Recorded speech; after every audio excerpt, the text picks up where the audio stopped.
Seit 3 Monaten sind wir in Nordamerika unterwegs.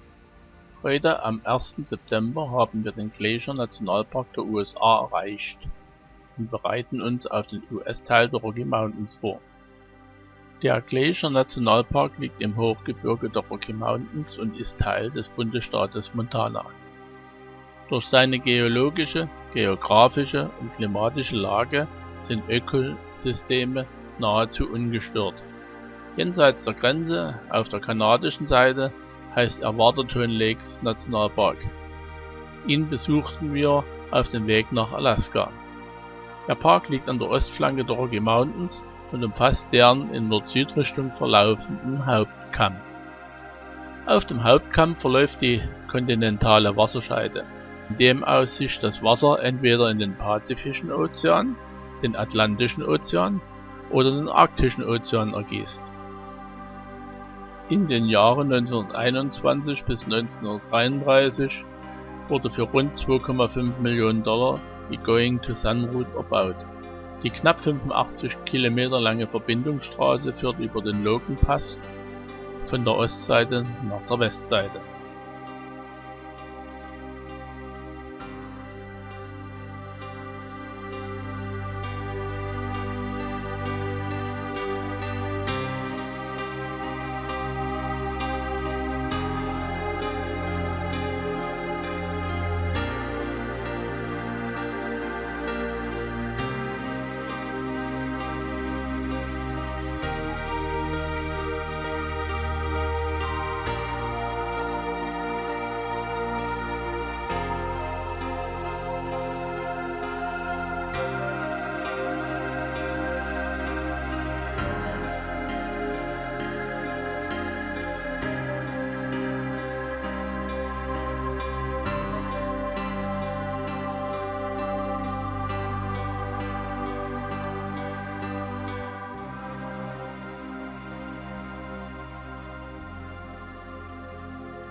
Nach den vielen Kilometern, die wir bereits zurückgelegt haben, machen wir in Great Falls einen längeren Stopp.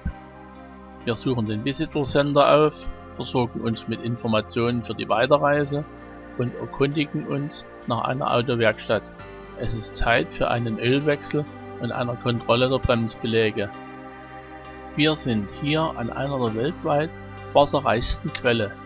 Sie speist den Roe River, der unmittelbar danach in den Missouri fließt.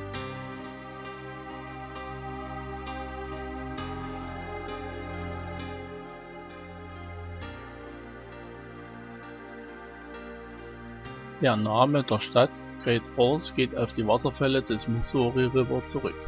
Das Wasser fällt hier innerhalb der Stadtgrenzen um etwa 150 Meter in einer Serie von Stromschnellen und 5 Wasserfällen in das Tal des Missouri Rivers.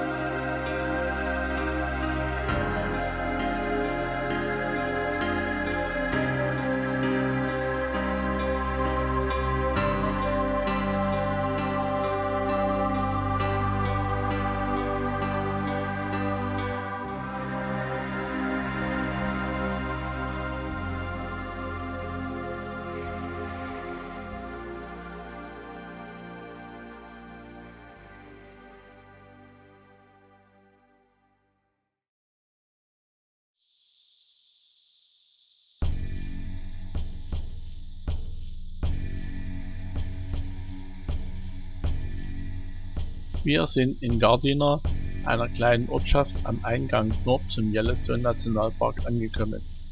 Die Stadt hat die Atmosphäre einer urigen Westernstadt und liegt am Yellowstone River, der quer durch die Stadt verläuft. Hier am Campingplatz Norris, der zentral im Nationalpark liegt, sind wir bereits früh gegen 11 Uhr eingetroffen. Wir hatten Glück und bekamen einen der stark begehrten Campingplätze und buchten 7 Übernachtungen. Der kleine Platz war für uns ausreichend, da unser Wohnwagen per Fernsteuerung eigenständig fahren kann. Große Wohnmobile haben es schwer, bei diesem Betrieb hier unterzukommen. Wir werden nun die verschiedenen Höhepunkte des Parkes besuchen und der erste Weg hat uns bereits in das Norris Geyser Bassin geführt, welches zu Fuß vom Campingplatz aus erreichbar ist. Jetzt ein paar Fakten zum Yellowstone Nationalpark. Er wurde 1872 gegründet und ist der älteste Nationalpark der Welt. Der Name des Parkes leitet sich vom Yellowstone River ab, der wichtigste Fluss im Park ist. Die Fläche des Nationalparkes entspricht in etwa der Größe Korsikas. Die Nord-Süd-Ausdehnung beträgt 102 km und die Ost-West-Ausdehnung 87 km. Der Yellowstone Nationalpark ist Teil der Rocky Mountains und liegt durchschnittlich auf etwa 2440 Meter Höhe über dem Meeresspiegel. Rundherum begrenzt durch die Bergketten, deren Spitzen zwischen 3000 und 4300 Meter hoch sind. Der Nationalpark liegt zu weiten Teilen in der vor rund 640.000 Jahren entstandenen Caldera des Yellowstone-Vulkans. Die Magmakammer liegt in mehr als 8 Kilometern Tiefe. Sie ist rund 80 Kilometer lang, 40 Kilometer breit und 10 Kilometer mächtig. Damit zählt der Yellowstone-Vulkan zur Gruppe der Supervulkane.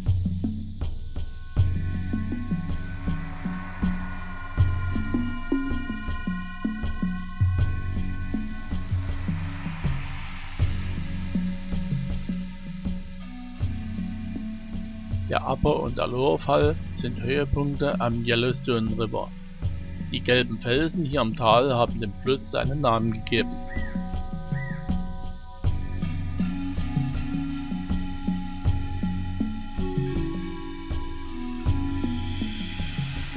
Der Nationalpark wird in 5 Zonen, Countries, unterteilt.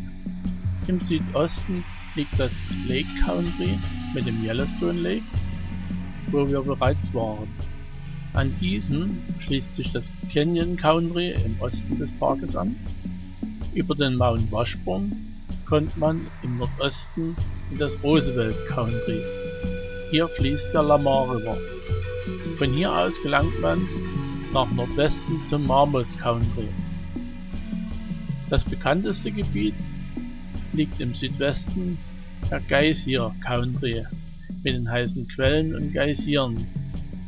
Hiermit soll es genug sein mit Informationen zu dieser Gegend, man sollte sie einfach nur genießen.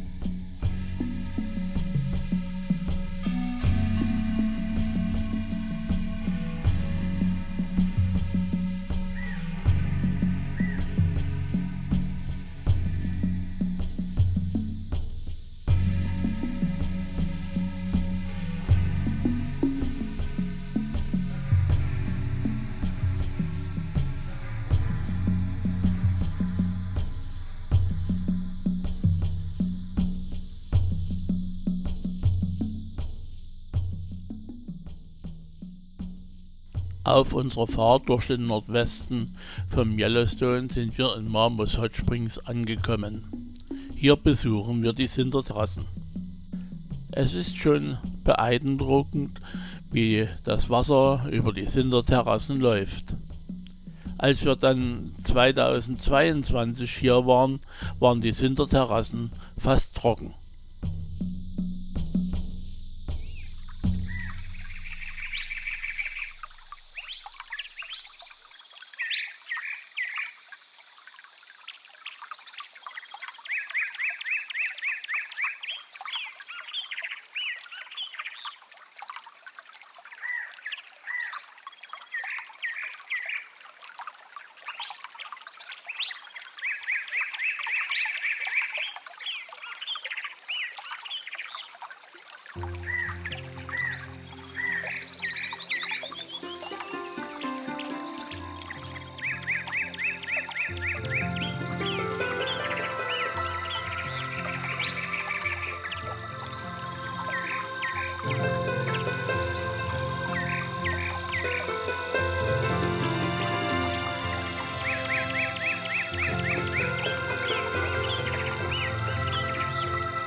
Im Jahr 2022 waren wir wieder mehrere Tage im Yellowstone und davon gibt es ein Video in 4K-Qualität auf meinem Kanal in YouTube unter dem Kanal f.schulz-dresden.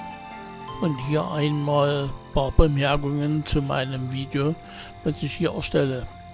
18 Videofilme mit bewegten Bildern habe ich bereits über die Reise von 2013-14 über 14 Monate erstellt und begonnen ab 2020 alle nach YouTube hochzuladen. Die Reise begann in Halifax in Kanada, ging bis nach dem Westen, weiter hoch bis Alaska, dann runter wieder bis San Diego, dann immer am Golf von Mexiko entlang und über Florida hoch den Appalachenweg bis Kanada und nach Halifax. 14 Monate war die Reise insgesamt und das sind jetzt auch die Bilder davon.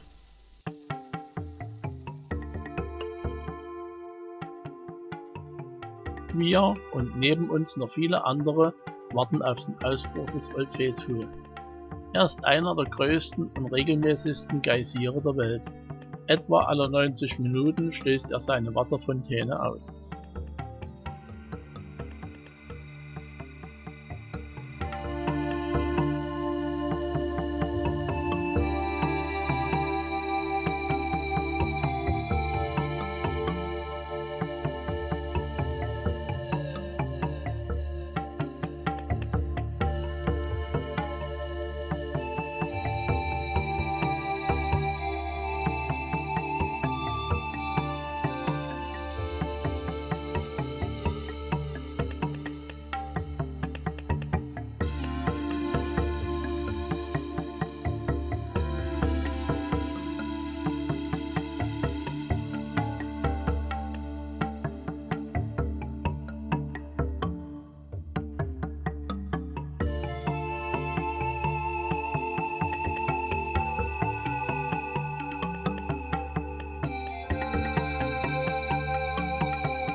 Nach einer etwas längeren Wanderung schließen wir mit einer der schönsten heißen Quellen ab, dem Morning Glory Pool.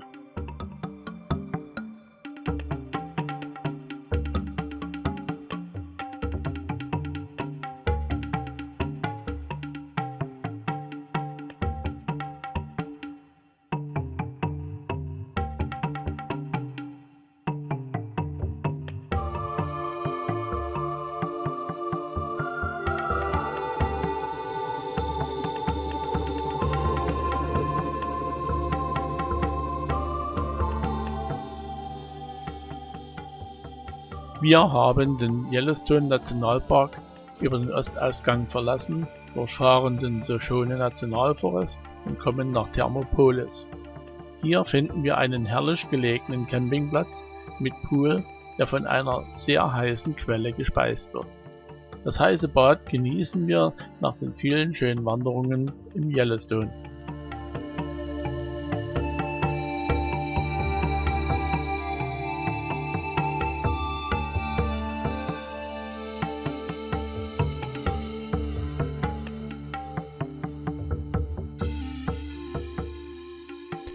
Wir fahren entlang des North Fork Shoshone Rivers Richtung Cody.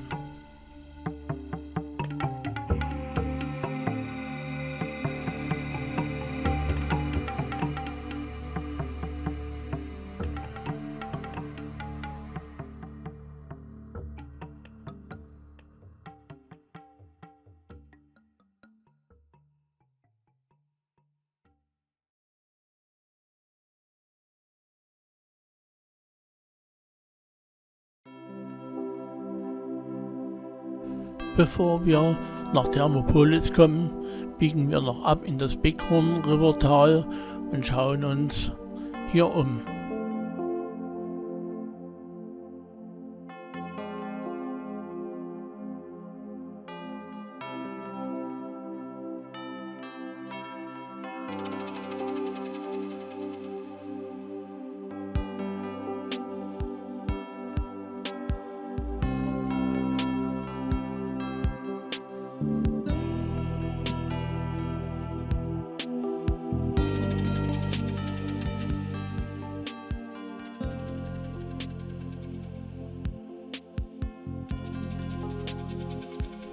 Das ist der Mineralauswurf einer heißen Quelle und das erst seit 120 Jahren.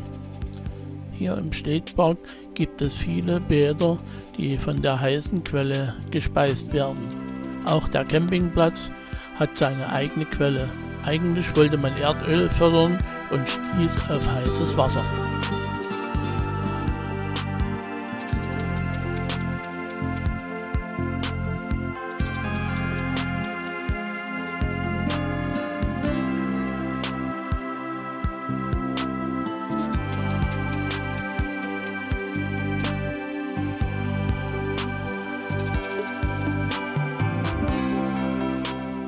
Im Osten des Bundesstaats Wyoming erreichen wir eines unserer nächsten Ziele, den Devil's Tower.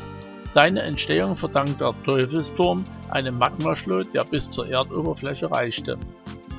Inzwischen ist ringsum die lockere Erde wegerodiert und der Magmaschlot ist stehen geblieben. Er erhebt sich etwa 265 Meter über sein Umland und besitzt einen Durchmesser von fast 150 Metern. Wir fahren am Fuße des Berges auf den Campingplatz und genießen die Ansicht auf den Berg.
Auf der Fahrt vom Devil's Tower zum Mount Rushmore geht es in den Black Hills Nationalforest.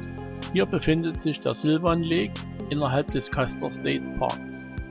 Die Wanderung um den Sylvan Lake ist wunderschön. Die Black Hills sind ein isoliert liegender kleiner Gebirgszug im Westen des Bundesstaats South Dakota und gehört zu einem Vorgebirge im östlichen Vorland der Rocky Mountains. Das Denkmal Mount Rushmore ist den 4 wichtigsten Präsidenten seiner Zeit vor 1927 gewidmet. Von links nach rechts sind es George Washington, Thomas Jefferson, Theodore Roosevelt und Abraham Lincoln. Die Arbeiten wurden 1927 begonnen und 1941 aus Geldmangel eingestellt und für beendet erklärt. Ein gleichartiges Projekt der Neuzeit ist die Skulptur für Crazy Horse, den Führer der Oglala-Indianer, ein Stamm der Sioux. 1948 wurde damit begonnen. Bis zur Fertigstellung rechnet man noch 100 Jahre.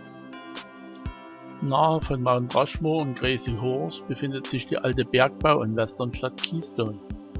Da heute der 18. September ist und meine Frau Geburtstag hat, gehen wir in einen historisch eingerichteten Saloon zum Essen und bestellen uns einen Halfrack Spare Ribs.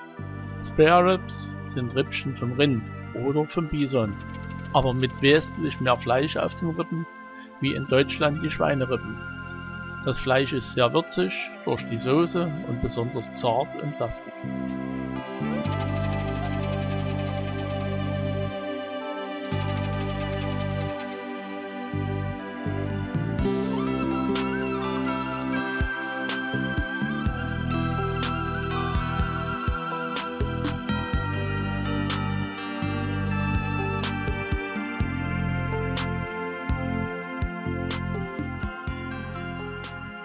Wir sind auf der Iron Mountain Route in den Black Hills unterwegs.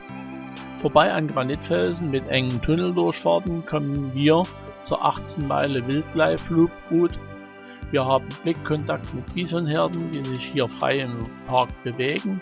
Wir sehen Gabelantilopen, wilde Truthähne und eine Gruppe freundlicher Maultiere, die die Straße versperren, um von Touristen gefüttert zu werden. Elche, Berglöwen oder Bobcats, die es hier auch geben soll, zeigten sich uns leider nicht.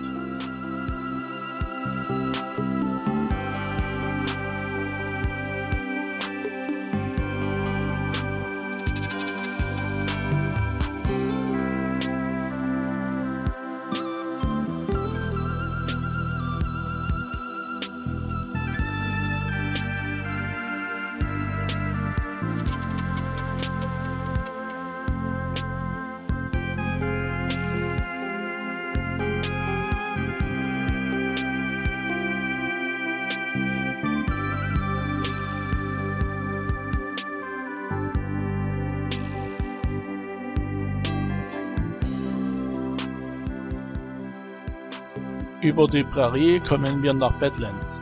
Übersetzt heißt das schlechte Land. Es bezeichnet eine Verwitterungslandschaft, die für die Landwirtschaft denkbar ungeeignet scheint. In Millionen von Jahren haben Wind, Wasser und Schnee die gemeißelten Türme, tiefe Schluchten und zerklüfteten Kuppen erstellt.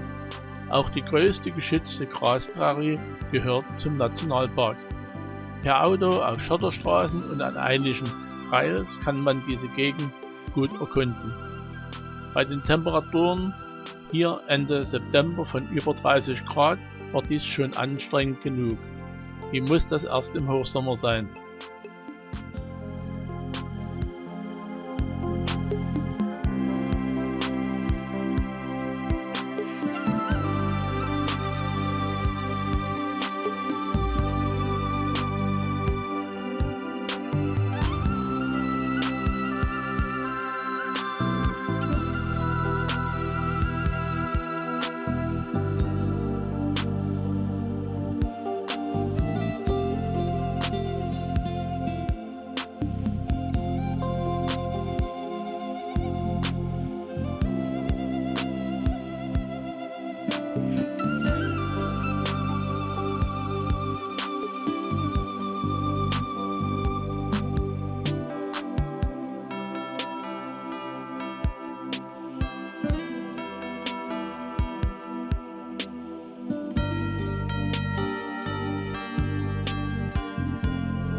Wir verlassen South Dakota und fahren durch Nebraska bis zu den Rocky Mountains westlich von Denver, was zu Colorado gehört.